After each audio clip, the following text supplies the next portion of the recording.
10 წუთის წინ დაიწყო საქალაქო სასამართლოში საგამოძიებო მოქმედებები და გამოკითხვების სერია. პირველი, ვინც დღეს მოსამართლის თანდესწრებით საგამოძიებო უწყების კითხვებს უპასუხებს, თამარ ჩერგოლეიშვილი იქნება. ფედერალისტების ერთ-ერთი ლიდერი ადვოკატის გარეშე მოვიდა საქალაქო სასამართლოში და მოსამართლე ფიქრია სიქტურაშვილის თანდესწრებით ახლა პასუხობს გამომძიებლების კითხვებს. თამარ ჩერგოლეიშვილი დაიბარეს საქალაქო სასამართლოში მას შემდეგ, რაც მან უარი თქვა, რომ ცენტრალურ კრიმინალურ პოლიციაში მისულიყო გამოკითხვაზე.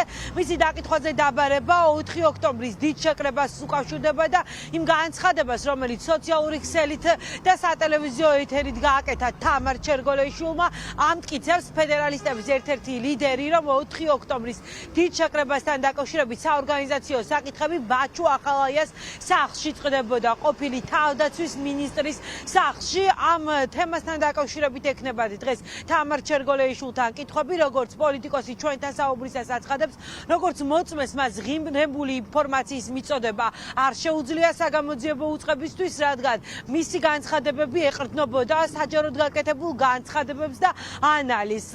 ჩვენ ახლა შეგვიძლია მოვისმინოთ, რა განცხადება გააკეთა ფედერალისტების ერთ-ერთმა ლიდერმა, ვიდრე ის შევიდოდა გამოკითხვაზე. მოწმეთ მე ვერანაირად ვერ გამოვადგები სასამართლოს იმისთვის რომ მოწმე იყოს საკუთარი თვალით უნდა გქონდეს ფაქტი ნანახი.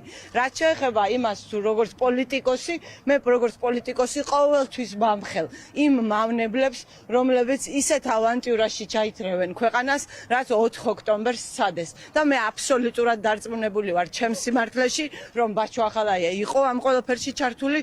უბრალოდ ეს ყველაფერი მე ვიცი საჯარო ინფორმაციაზე დაყრდნობით, პირველ რიგში ლევან ხაბეიშვილის, თინა ბოკუჩავას, რაც მთავარია ანი ნადარეიშვილის, ბურჭულაძის საჯარო განცხადებებიდან წაიკითხეთ მისი პოსტები, წაიკითხეთ თინა ბოკუჩავას პოსტი, როგორ ეხვეწებოდა, რომ 4 ოქტომბრის ნაცვლად მხარი მისი აჯენდისთვის დაიჭირა და მერე უყურეთ სააკაშვილი რას აკეთებდა. რომელიმე განცხადება არსებობს? თქვენ მოიძიეთ, მე ხო ვერ დაგეხმარებით, ყველა მიფიქრეთ თქვენით კონკრეტულად რა განცხადებებზე. თქვენ რო დასერჩოთ კედლები. არა, მე არა ვარ სასამართლოს ექსპერტი. მე მათ ექსპერტად ვერ გამოვადგები, მე რეჟიმის ექსპერტი არა ვარ. ექსპერტი შეიძლება იყო ნებაყოფლობით. მოსამართლე ფიქრია სიქტურაშვილის თანდესწრებით დღეს გამოიკითხება სამოქალაქო აქტივისტი კახა კვეკვესკი, ის 2 საათზე არის დაბარებული საქალაქო სასამართლოში, შემდეგ 4-ის ნახევარზე კი საქალაქო სასამართლოში გამომძიებლების კითხვებს პასუხს გასცემს ნადიმ ხმალაძე.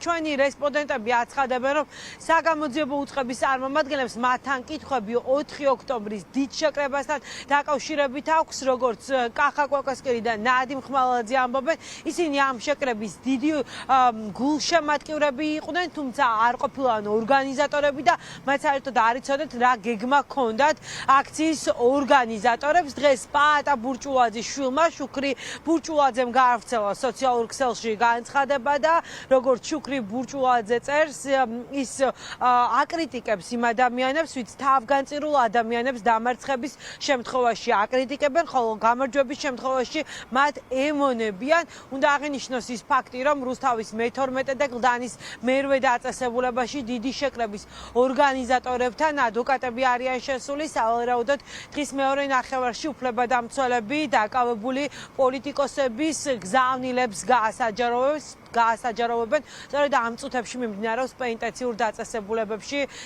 სამართლებრივი კონსულტაციები.